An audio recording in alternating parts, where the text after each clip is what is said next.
I hereby introduce to you Mr. Michael Veazey. Ladles and jelly spoons, boys and girls, Madam Mayor and Mr. Chairman, welcome to the show.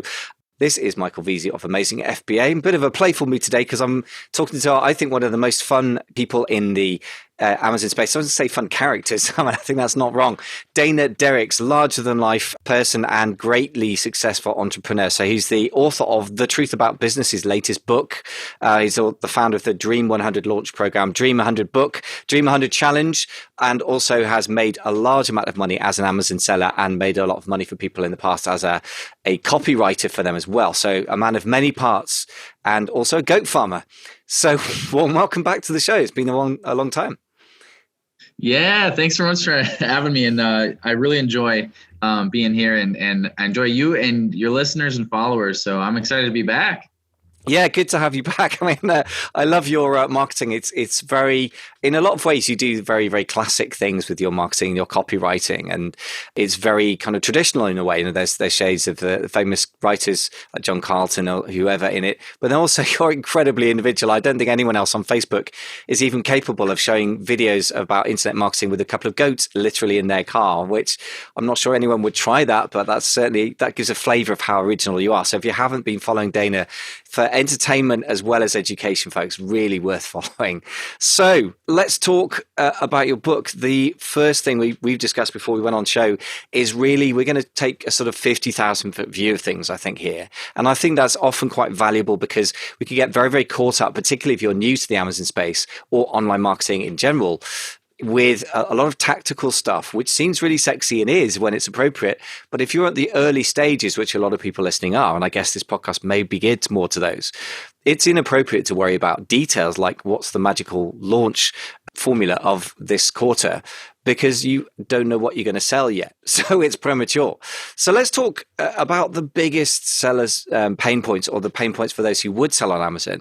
The first question a lot of people have, which I think is a very intelligent question, is Amazon for me? Is it still a viable business model? And if so, who's it for and who isn't it for? So there's a massive question for starters. Yeah, I love it. So I am going to double down on what you said a second ago in that most people are so in the weeds and they're so zoomed in that it's hard to see the big picture. So it's easy to get caught up on a strategy or, a tool and get excited about it. But then it's like, am I even ready for that? Or why didn't that work? Well, probably because you were zoomed in too far. So we're going to zoom out for a second. So in this book, I basically show, I've been doing this a long time. I've been doing it 12 years. I've made $1 million or more 4 different ways. And one of the 4 ways was through Amazon as an Amazon seller. And I'm going to literally share pretty much how I did that and go through all the pain points that you probably are having for those that are listening or watching. And the first being, is Amazon right for me? So you have to really, I guess, think more, what is it that you want? What's the outcome that you want? And then reverse engineer if that's the vehicle that you want to be in to get to what you want. So I'm perfect classic example of just getting into Amazon because I wanted to make money and I thought it was a great way to do that. And I learned a lot of lessons along the way. So I had a pet supplements company. That was what I chose. And one thing that I weighed out on this whole is Amazon right for me thing is, do I care about what I'm going to sell? If you don't, and I've ran into sellers that do and don't. If you don't, it's not going to be, the road is not going to be as smooth as it could be if you do genuinely care about what you sell. And more so the result of what the thing is that you sell. Okay. So for me, I was able to help a ton of pets with a ton of different issues naturally. That was really cool. And that got me through a lot of the tough times. So from a standpoint of can I finish this race, right? This marathon, you have to really actually care about what you're selling and who you're selling it to and what it does for them. Now, from a financial standpoint, this is the number one thing that every new seller always got in trouble with from my working with thousands. And Michael, I'm sure you've seen this as well. There are a lot of programs out there that promise this Amazon seller dream and work from home, passive income, all this stuff right? Here's what they don't tell you. They don't tell you how much money it's actually going to cost you to do this. And the reason they don't do that is because they wouldn't be able to sell their programs, right? So there's one particular program that's the gorilla in the space that is the most guilty of this. And I really, really think it's unfair what they do to people. And what they do is they charge you a couple $grand for their program, and they promise you that you're going to be able to do all this stuff. But what they don't tell you is that you're going to need to have at least $10,000, at least, in addition to that, to be able to launch inventory, to be able to pay for some services or softwares or what have you that you're going to need. Or even worse, like to be able to swallow one mistake or one bad batch of inventory or one getting screwed over by, a manufacturer or one product flop. You're going to have cushion. So it doesn't necessarily mean you have to have money in your bank. If you don't have it, you don't have it. That's fine. But you're going to have access to money. So either you're going to have to be able to anticipate going and getting more cash to keep you going. So if that's something you really legitimately aren't going to be able to do to yourself or your situation, your family, then maybe it's not for you. And that's just being honest. So in other words, I'm not trying to say that it's not a good idea or not a good viable strategy, but it's a long-term strategy. It's not, I'm going to get rich by this time next month. It's like, I'm going to put a lot in and then I'm going to get a lot out eventually. Yeah, that makes a lot of sense. And just to reflect on that, I mean, I've got experience, I suppose, of 2 business models. Well, I suppose 4 if you count being an employee, which is kind of a business model with a lot of upsides, actually. And people a bit too quick to dismiss it. It was not very good for me because I'm not very employable. I'm too creative and too individualistic. I've been a freelancer, which works as well. And again, people are quite quick to dismiss that because the virtue of those is it's pretty quick, it's pretty certain. You agree a fee with your people that engage as a freelancer, you have a salary as an employee, right? But the other 2 things that just to reflect on this, that I couldn't agree more about all the things you're about saying about Amazon. I really think that's right. And I think $10,000 is about the figure that I normally come up with these days. And when I try and sort of, I suppose the figures I've got in my marketing for people who are going to work with me one-to-one are $6,000, $7,000, but that probably needs updating these days. But the other thing is, if you're going to make a serious business out of something, I started the podcast up, and after about 6 months, I started monetizing it. That sounds quicker and easier than Amazon. Guess what? It can stall at a certain level for a long time if you're not careful. So sooner or later, I've now invested. I've got a full-time employee. I've got who's great and just taken on. I've got a podcast editor. I pay for designers now. In the end, if you're going to do anything seriously, it's going to take investment. And it's going to take time. So I'm not sure that's even just limited to Amazon. And a few rambling responses there. But thank you for the truth, first of all, because I think it is in short supply in the Amazon space. So that's really good. So where do we go from here then? So what sort of things can you achieve from it? You said, first of all, very intelligently, what's your outcome? Reverse engineer from that. So what outcomes can be served by an Amazon business? And let's also talk about what it can't serve. I want to recognize one thing you just said, and I want to make sure that this gets highlighted because I think this is probably one of the most intelligent ways to jump into an Amazon business, and that is to be a freelancer if you can. Specifically for me, I was a freelancer in the Amazon space, as Michael said at the top of the episode. And what I would do is I would do copywriting for Amazon sellers, and that's how I even got sort of into Amazon selling. Like I didn't just jump in as an Amazon seller. I did Amazon copywriting for years. Worked with hundreds of Amazon sellers to that point before I was like, all right, I'm making all these guys a lot of money. I need to do this for myself. And then I jumped in.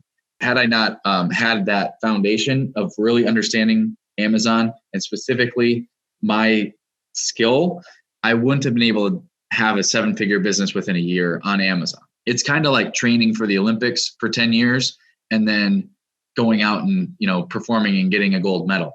You see the gold medal, but you don't see the 10 years of training before. So with that being said, I think if you're able to, or if it makes sense, that's a wonderful way to keep yourself safe, especially if you're going to, walk away from a job or whatever.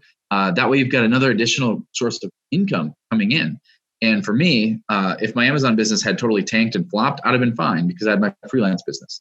Anyway, I think that was really, really well said. And for those of you out there that these big gurus in the Amazon space are going to say, you'd be all in on Amazon. Guess what? They're not all in on Amazon because they're selling you programs and that's where they're making their money. So no, you should be a freelancer too, because that's to me, the most credible because you're actually doing this stuff and you're getting paid to learn actually. So instead of going through all these programs, the big box programs, work with people like Michael that, give go all in on people like Michael that are doing it, and then also take on clients in the space and get paid to learn. That is just a great strategy. So, okay, next question was, where do we go from here, right? Okay, I don't want to screw it up. What specifically? I was just asking what outcomes can be served by an Amazon business. So in a way, I'm putting the cart before the horse, because the first question, as you said, is, what do you want? Which actually, people always think this is a stupidly dumb question. I think it is kind of a dumb question in the sense that it's simple, but it's really not easy to answer. When you really dig, what do you really, really want? Normally, you either copy what other people tell you, or you kind of fall into a fantasy of fast cars and sitting with it on a beach with a laptop, which I've never tried, but it strikes me as a stupid idea. And I know plenty of miserable rich people, because I live in a wealthy part of London, which is a wealthy city. Money is not going to make you rich either, so that's not necessarily the good reasons for doing it. But if we think, okay, what do you want from a business? What questions can Amazon answer, to put it that way? So if you, for example, want to quit your day job within 12 months, like the classic Amazon pitch, is that real, do you think? Can you replace a day job with an Amazon business within 12 months? Yeah, I agree with, okay. So first of all, if you can't articulate what you want, that's okay. Because I don't think people really know what they want, myself included. We don't really know until we get stuff, right? Like, you didn't know you wanted you feel like you want that sports car, and then you go and buy it. And then the first couple of weeks are awesome, but then it just sits in your garage and it's like, wow, I really wanted that. But did I really, did I need it? Right. So there's something to be said there. So that's okay if you don't, in other words, you don't have to know what you want right now. But I'll tell you this. So there is a misconception that Amazon is this almost like investment where you can just passively throw in $1,000 and get 10,000 back with doing nothing. That's not what this is. Okay. So this isn't real estate. So if you're thinking that this is something that you can just for 5 minutes a week throw in some, money and then it'll spit a bunch back out, that's not how it works. All right. There are going to be constant fires to be put out, and there's going to be human beings that are going to be required to put in the work for this. So it's an actual business. It's not an investment. It's not real estate. It's not stocks or whatever. It's a real business. Okay. But with that being said, is it worth doing? Yes, absolutely. For me, absolutely. And I'll tell you this. So some of the less flashy things that you're going to find out that make it worth it. And I'll talk about some of the things that maybe aren't worth it to you, and I'll just be honest. So some of the things that I didn't see coming that were really fun and awesome were the success stories from the products we were selling. So every day we'd get another story about how a dog who had seizures for 7 years, every day, daily seizures, was on every medication you can think of, took our product and was seizure free for 6 months, got off all the meds.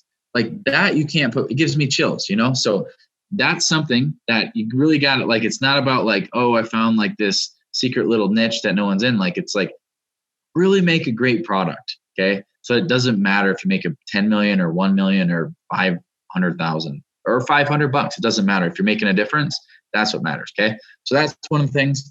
Another thing that was really cool that I didn't really anticipate was when it started really growing and scaling, I was able to employ family members of my own, which was cool. So my aunt was working at a grocery store, and I was able to bring her on to help with the Amazon business. And it was really fun and awesome. And they all bought in, and that was cool. So that's another thing. Also, we had a huge demand for, we would put product inserts in and have, getting stuff produced and packaged.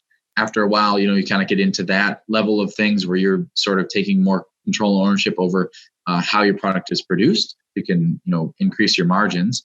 And one thing that was so cool was that we found a company that employs people with special needs.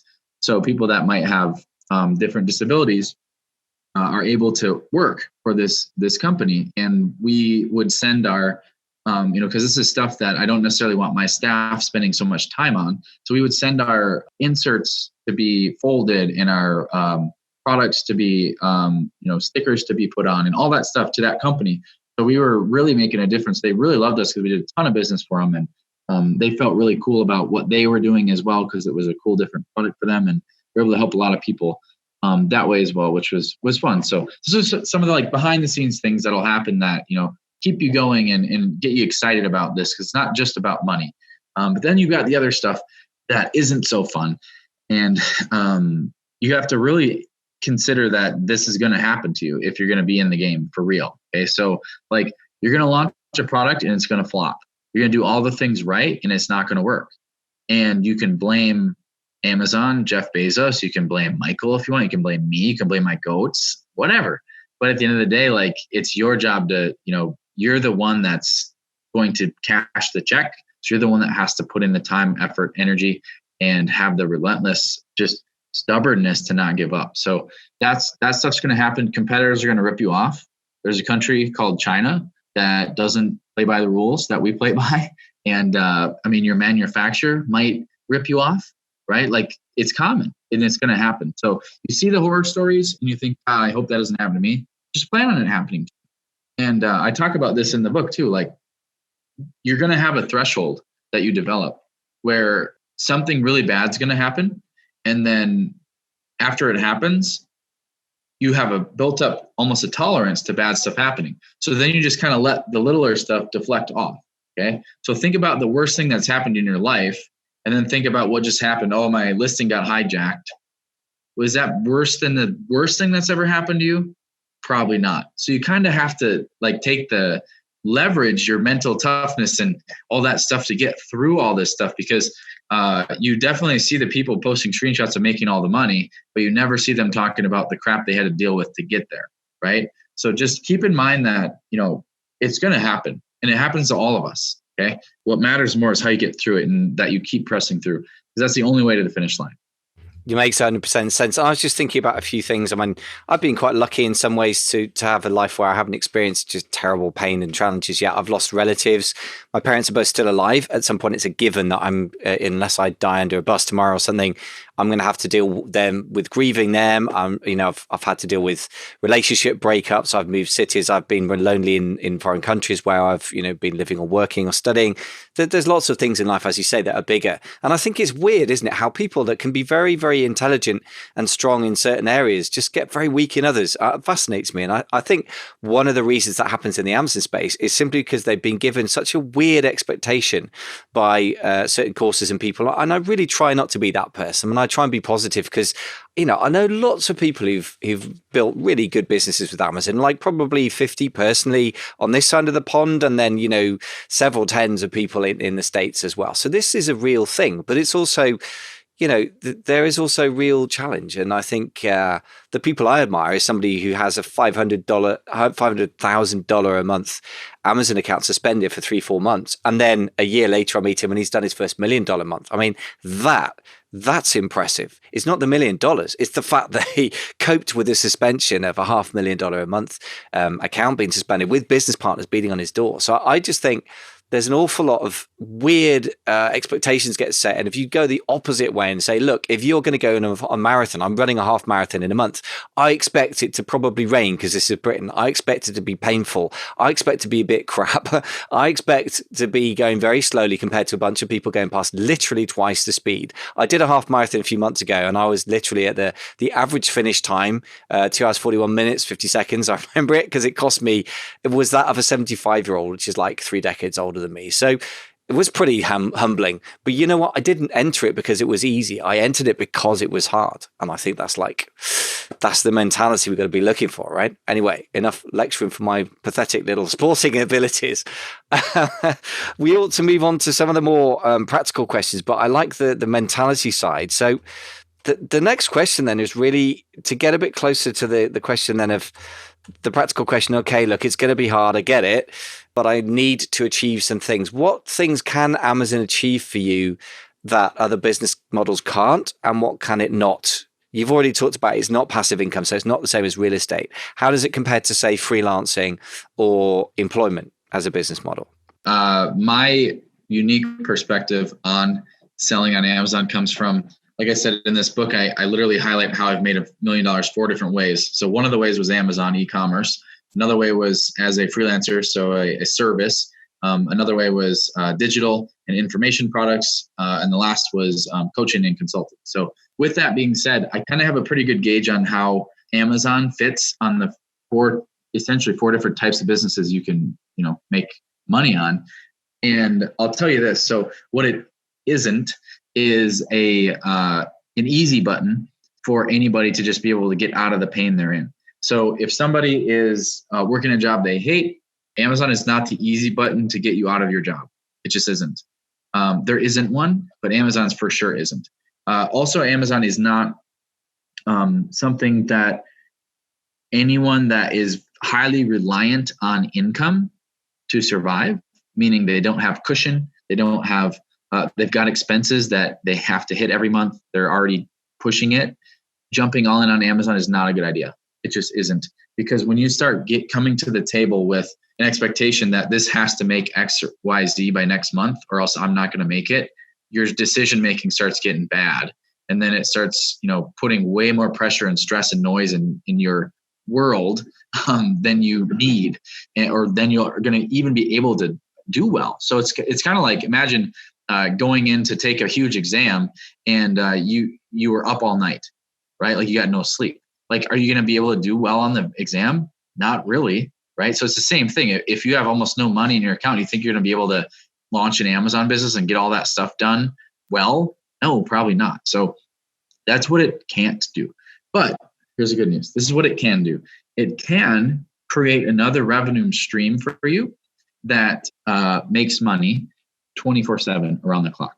Okay, that's really exciting for me. That was one of the coolest things transitioning from a freelancer into now Amazon as well, was I'm able to make money when I'm not trading time, right? So like waking up the next morning to see that I'd made $500 since I, shut my computer off the day before. That was cool. I'd never been able to do that before because I was always trading time for dollars.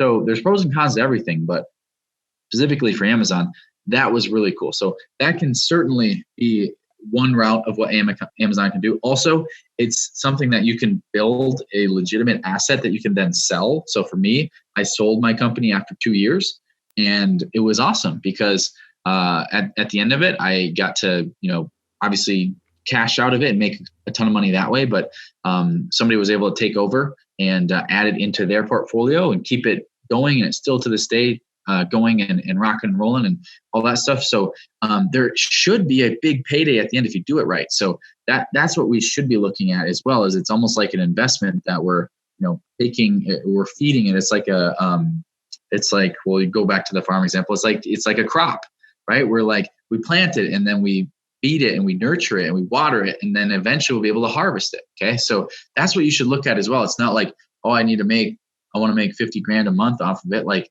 that's good, but if you do it right, you should be reinvesting some of it into it so that you can then get a bigger payout at the end. So that's what it can do. Also, I would say it can diversify your wealth. Okay, so if that's like a foreign concept, which it was for me too for a long time, they don't teach you that in school, at least over here they don't. Your wealth is important, meaning how much you own, how many assets you have. And Amazon an Amazon business done right is a wonderful asset that you can leverage for other things as well. So here's a practical example. So I will from time to time I'll look to acquire a business, and that doesn't mean I'm spending millions of dollars, by the way. Like my pet supplements company, I didn't invent the recipes. I bought the company that already had them built, that she had no idea how to sell it, and I bought it for $3,500. I bought the whole company with the rights to 36 recipes. Like, that's crazy. And I built a 7-figure business from it. Okay. So like, you can do stuff like that because you can leverage your Amazon income as well, even though if it's not cranking out crazy net profits, which no one talks about, by the way, but another rant, but you can leverage that income to go and do other things too, if that's something you want to do. So for example, for me, I was able to get a well over $100,000 business line of credit that I could do whatever I wanted with. I didn't have to use it just for the Amazon business. I could go invest in real estate. I could go acquire more companies. I could hire more staff. I could spend it on advertising. I could do whatever I want with it because I had the income coming in from the Amazon business. So there's a number of different things as an entrepreneur or business owner you can do as well with an Amazon company as a channel or just a stream as well. So it doesn't have to be just your only thing that's all I do. It can be leveraged in other ways as well. So, and then the last thing that it can do for you, that it did for me and is doing for Michael, is it can be a proving ground or a place where you have credibility, and you can help other Amazon sellers. Once you get up and going and know the game. And of course, the best coaches or consultants or folks in the Amazon space that sell anything to do with Amazon selling are the ones actually doing it. So Michael actually does it, which is why I really appreciate it, and I like him a lot. And I keep coming back. And I think that's why vice versa, he respects what I say, because I did it, I do it, all that stuff. So that's even another door. You don't have to open these doors, but they open for you. And if it's something you want to do down the road, it's really fun and fulfilling. And then you're, of course, credible. And it's a lot easier that way. So it really opens up the doors to making a ton of money and impact a bunch of different ways if you do it right.